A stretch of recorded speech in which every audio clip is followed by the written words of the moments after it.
ঠিক এইখানেই শ্যুট হয়েছিল বলিউডের সেই বিখ্যাত মুভি শোলে। তো আমরা এখন আছি কর্ণাটকার দক্ষিণ পার্টে রামগড়ে। আমরা ব্যাঙ্গালোর থেকে রামগড় হয়ে যাচ্ছিলাম মাইসুরু ঘোরাঘুরি করার জন্য। তখনই আমাদের নজরে পড়লো এই জায়গাটি, যেই জায়গাটিতে শ্যুট হয়েছিল শোলে মুভি। তো আমরা ব্যাঙ্গালোর থেকে একটি ক্যাব ভাড়া করেছিলাম এবং সেই ক্যাবে করে প্রায় 4.5 ঘন্টা জার্নি করার পরে আমরা ব্যাঙ্গালোর থেকে পৌঁছে যাই সেই মাইসুরুতে। এবং এখানকার এক্সপ্রেসওয়েগুলো এত সুন্দর বলে বোঝানোর মতন না।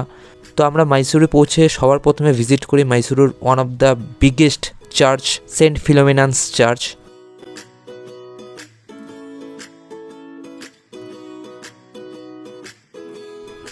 তো চার্চ ঘোরা হয়ে গেলে আমরা সেখান থেকে চলে যাই মাইসোরের one of the greatest tourist place Mysore প্যালেসে, যেটা আম্বাবিলাস নামে পরিচিত।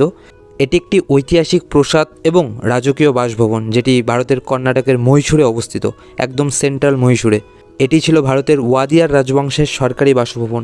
এতটা সুন্দর রাজপ্রাসাদ একটি, যেটা বলে বোঝানোর মতন না। ভেতরের ইন্টেরিয়ার যত রকম যা যা ছিল আর কি, আমি দেখে জাস্ট মনোমুগ্ধ। আমি সেভাবে ভিডিও বানাতে পারিনি, বাট অসম্ভব সুন্দর এই রাজপ্রাসাদটি, অসম্ভব সুন্দর। আপনারা যদি কখনো আসেন ঘুরে দেখবেন, অসম্ভব সুন্দর। তো প্যালেস ঘোরা হয়ে গেলে আমরা সেখান থেকে চলে যাই শ্রী রঙ্গনাথ স্বামী টেম্পলে, যেটা কর্ণাটক রাজ্যের মান্ডা জেলায় অবস্থিত।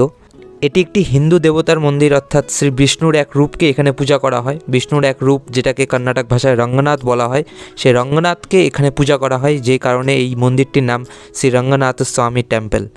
এদিকে দক্ষিণ ভারতের যে মন্দিরগুলো আছে তার কিন্তু স্ট্রাকচারগুলো দেখলেই বোঝা যায় এবং যথেষ্ট সুন্দর। ভেতরটাও অনেক সুন্দর, কারণ ভেতরে ভিডিও সেরকম অ্যালাউড ছিল না, যে কারণবশত আমি সেরকম ভিডিও করতে পারিনি, বাট বাইরের জায়গাগুলো খুব সুন্দর।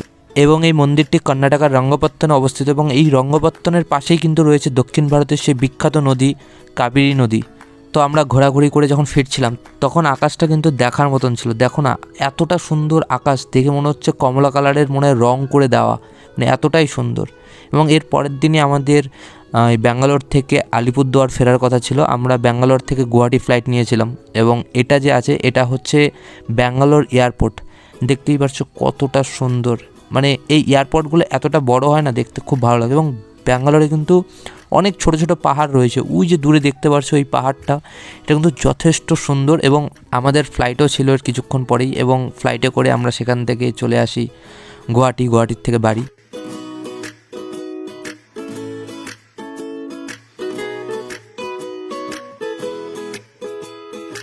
এবং এই ছিল একটি ছোট্ট ব্লগ। আশা করি ব্লগটি তোমাদের ভালো লেগেছে। যদি ব্লগটি ভালো লেগে থাকে এরকম ছোট ছোট আরও ব্লগ দেখার জন্য এই অ্যাকাউন্টটিকে ফলো করে রাখো এবং আমার সাথে জুড়ে থাকো।